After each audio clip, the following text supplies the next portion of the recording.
अगर आप एक सेटअप के ऊपर 1 लाख रुपया लगा रहे हैं, अगर आप वहाँ पे खड़े हों तो आपको महीने का 40,000 50,000 बच रहा है कि और गरीब लड़की से शादी करने के फ़ायदे क्या। वाइफ बिजनेसमैन हो तब फ़ायदा देता है, जॉब वाली हो तब फ़ायदा देता है, अगर दोनों हो तो क्या फ़ायदा मिलता है। पाकिस्तानी अभी तक कितने मार्केट में खुल के क्यों नहीं आते, कारोबार को इतने हमारे क्यों नहीं चमकते। तो मेरे से पूछते हैं ना कि यार ऑनलाइन ग्रैब शरैर ये वाली काम उस वक्त तक जाके अच्छे लगते हैं जब आपकी ज़बान पूरी हो जाए, एटलीस्ट आप नियरली हो, 5-6 साल लगाए उनको, आपको जज ना कर सके कि आप नेशनल हो गए।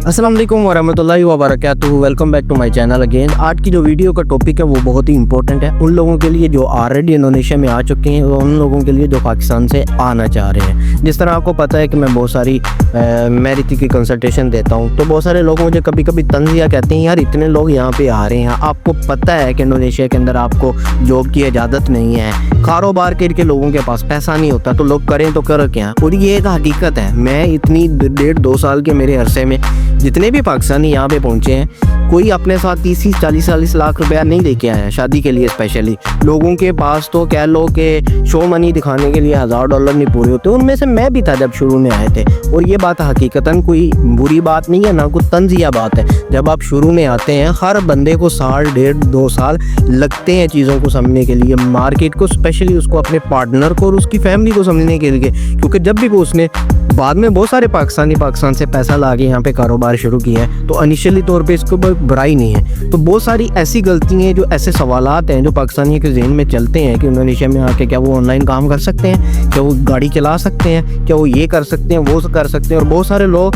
उनमें से मैं भी हूँ, जिन्होंने पिछले कोई काम शुरू किया और अपनी कुछ गलती की वजह से वो काम चल ना सका। आज जैसा कि आप जानते हैं कि कहे जाते हैं कि जो इल्म होता है वो बहुत बड़ी पावर होता है, knowledge is a power. Sometime ये जो नॉलेज होता है बंदे के पास ज़्यादा होना, ये बंदे को तंग करता है। जिस तरह मैं बताऊँ मेरे जैसे बंदे के साथ, और जो लोग मेरे साथ अटैच जुड़े हैं, जिनको मैं बताता हूँ कि यार रूल्स एंड रेगुलेशन ये है, वो खुद भी डरे होते हैं और दूसरों को भी डरवा देते हैं। और मार्केट के अंदर कुछ पाकिस्तानी ऐसे भी हैं जिन्होंने कभी किसी से बात नहीं की, बस अपना शादी किया और लग पड़े हैं। वो भी किसी न किसी हद तक ठीक है, क्योंकि उनके अंदर जो पावर आती है वो उनको काम दे जाती है, और जो उनकी कम नॉलेज होता है वो कभी कभी उनको मरवा देता है। जैसा कि आप जानते हैं, इंडोनेशिया के अंदर या किसी भी आप गैर मुल्क के अंदर जब आप बढ़ते हैं तो 2 चीज़ें बड़ी इंपॉर्टेंस रखती है। एक उस मुल्क की ज़ुबान, क्योंकि वो आपको आपकी वाइफ या माशरे के साथ कनेक्ट करने, ये जब आपकी ज़ुबान इतनी बेहतरीन हो तो फिर मैटर नहीं करता कि आपको इंडोनेशिया में कितने साल होगी, आपकी ज़ुबान आपकी गवाही दे रही होती है।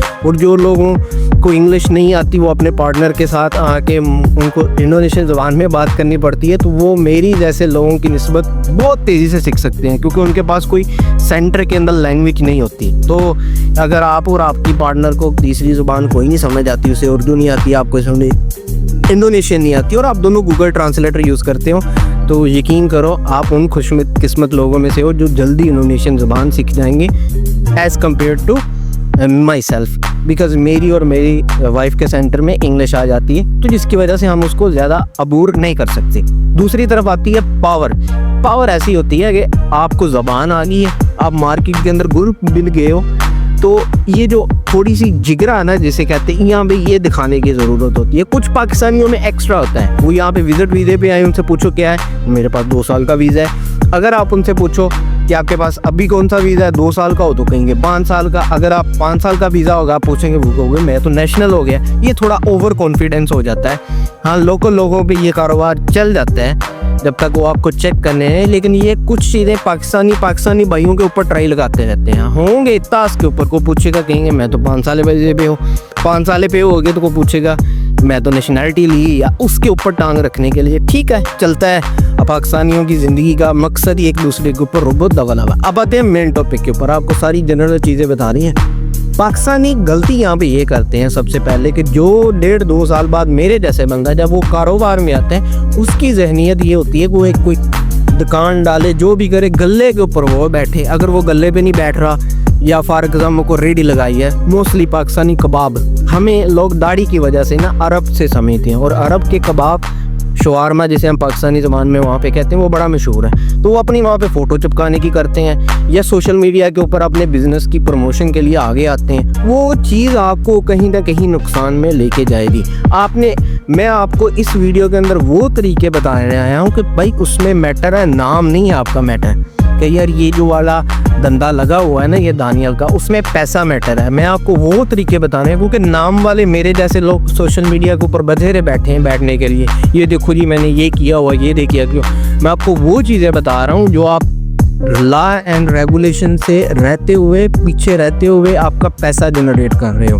उसमें सबसे पहले आता है कि आपने कोई भी काम करना है, इसमें आपका प्रॉफिट कम हो सकता है। तो भाई आ जाते हैं एक कबाब की रेडी के ऊपर या एक दुकान के ऊपर। हमें क्या होता है, हम पाकिस्तानी अपने आप को ब्रांड बनाने के चक्कर में, ब्रांड एम्बेसडर बनाने के चक्कर में, अपनी बड़ी फ़ोटो लगाने के चक्कर में, फ्लैक्स में, ये मैं पाकिस्तानी और मैं ये कबाब बेच रहा हूँ, लोगों की नज़रों में आ जाते हैं और किसी न किसी तरीके से अपना नुकसान। आपको चीज़ बता रहा था कि आप अपना नुकसान कम कराएं। मैं ये कह रहा हूँ कि जब तक आप पक्के नहीं हो जाते, आपको ज़ुबान इतनी नहीं आती, अगला बंदा जज नहीं कर सकता, आप निज़ाम चलाने वालों में जाए, खड़े होकर निज़ाम चलाने वालों में ना आए। आपको छोटी सी मिसाल देता हूँ, जैसे कबाब का आता है, जब आप यहाँ पे आएंगे आप देखेंगे इंडोनेशिया ने बहुत सारी लगाई हुई हैं, लेकिन वो कबाब का इतना टेस्ट नहीं है जो पाकिस्तान के अंदर हमारे शवारमे का। तो आप शुरू करें इंडोनेशियन स्टाइल से, इंडोनेशियन लोगों के साथ 4-5 जब आप अपने ठेले लगा लेंगे, ठेले से मुराद एक प्रॉपर दुकान की शेप होती है, तो आप उसको एक्सपेंड करें, खुद रॉ मटेरियल की तरफ जाएं, मैनेजमेंट की तरफ जाएं। जब आपको लग जाए कि ये आपका बिजनेस मॉडल 1.5-2 बार में कामयाब हो गया, उतनी देर में आपको ज़बान आ गई है या आप कल खुद नेशनलिटी तक पहुंच गई हैं, फिर आप आहिस्ता आहिस्ता बाहर आ सकते हैं। वो भी आपकी 2 चीज़ें हैं, आप उसको डिफरेंट करें। आपको पता है पाकिस्तानी एक मायोनीज स्पेशल टेस्ट निकालती है जो उसके ऊपर हम लगाते हैं एक्स्ट्रा लिक्विड फॉर्म के अंदर, मायोनीज कह लो या उसको चटनी वगैरह कह लो, या उसके अंदर जो हम कबाब लगाते हैं, आप उसको अरेबिक शेप में, शवारमे की शेप में लेके, छोटा सा एग्जांपल दे रहा हूँ। लेकिन आपने जितना भी काम करना है वहाँ से इंडोनेशियन से करवाना है, आपने पीछे पैसा लगवाना है। फॉर एग्जांपल अगर आप एक सेटअप के ऊपर 1 लाख रुपया लगा रहे हैं, अगर आप वहाँ पे खड़े हों तो आपको महीने का 40,000 50,000 बच रहा है, ठीक हो गया। तो आपने अपना 20-30,000 कम करके 20,000 पे गुजारा करना है ताकि आपके रिस्क फैक्टर कम हो, आप किसी से मैनेजमेंट करें। पाकिस्तानियों का यही नुकसान होता है कि हम गले के ऊपर आते हैं और ये मुल्क हमें उस तरह से सपोर्ट नहीं करता।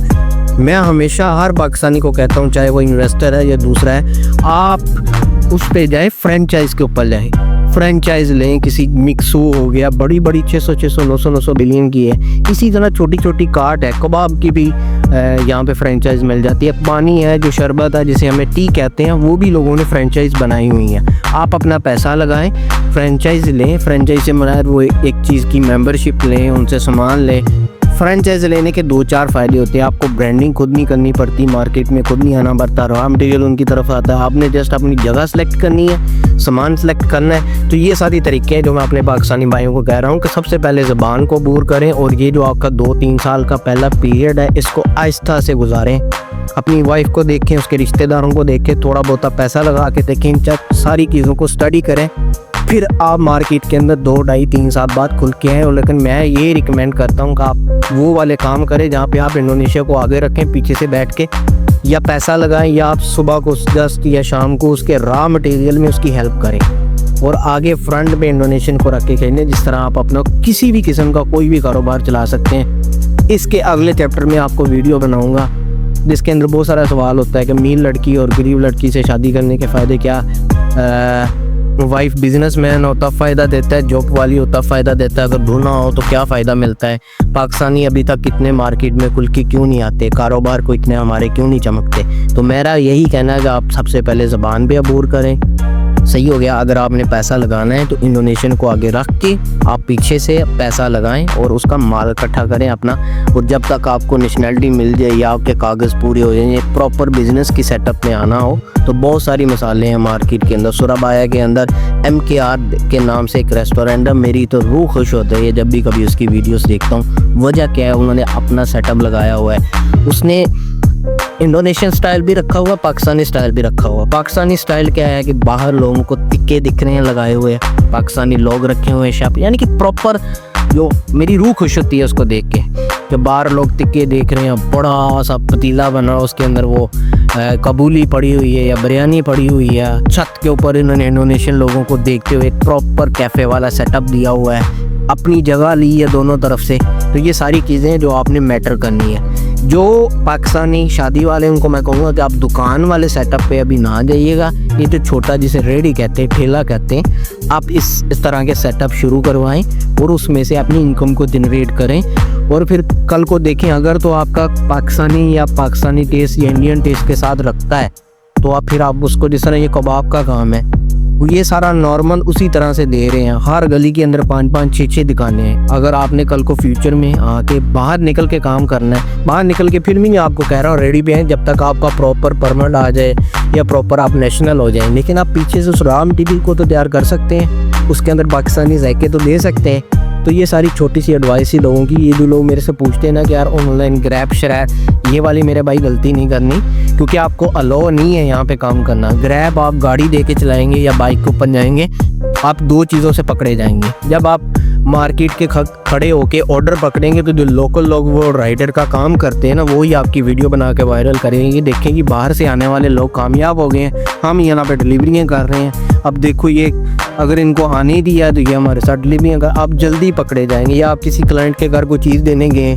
या आप ग्रैब कार, अक्सर लोगों के जहन में आता है कि यार मैं गाड़ी ले लूँगा, उसको रेंट पे चलाऊँगा। आपके साथ कोई बैठ गया, उसने आपकी वीडियो बना लिया, आप वायरल हो गए, तो आपको इमिग्रेशन अगले दिन ही धरने आ जाएगी। ये काम उस वक्त तक जाके अच्छे लगते हैं जब आपकी ज़बान पूरी हो जाए, एटलीस्ट आप नियरली हों, 5-6 साल लगाए उनको, आपको जज ना कर सके कि आप नेशनल हो गए हैं नहीं हो गए। उस वक्त तक तो बंदा वैसे अल्लाह पाक कोई ना कोई रिस्क के रास्ते खोल देता है। तो मैं कह रहा हूँ उनको ऐसी ही गलती नहीं करनी कि इसको सोशल नेशनल लेवल के ऊपर आपके ऊपर बैन की तरफ आए। पैसा लगाएं इंडोनेशियन लोगों के ऊपर, उनको काम सेट करके दें और पीछे से उसको इकट्ठे करें। आपको पैसा भी आएगा, आपको एक्सपीरियंस भी आएगा। तो इस चीज़ से थोड़ा परहेज़ करें कि खुद सामने आ कि यार ये मेरी दुकान है, ये मैंने ये रेडी लगवाई हुई है, ये चीज़ें आपको कल को नुकसान देगी। अगर आपका कोई और सवाल भी इस वीडियो के नीचे पूछ सकते हैं। अगली वीडियो स्पेशली आ रही है इंडोनेशियन बीवियों के ऊपर, अमीर चाहिए गरीब चाहिए, क्या फ़ायदा क्या नुकसान है, कारोबार उनके साथ किस तरह के मामला, कुछ आपको ओवरव्यू दूंगा।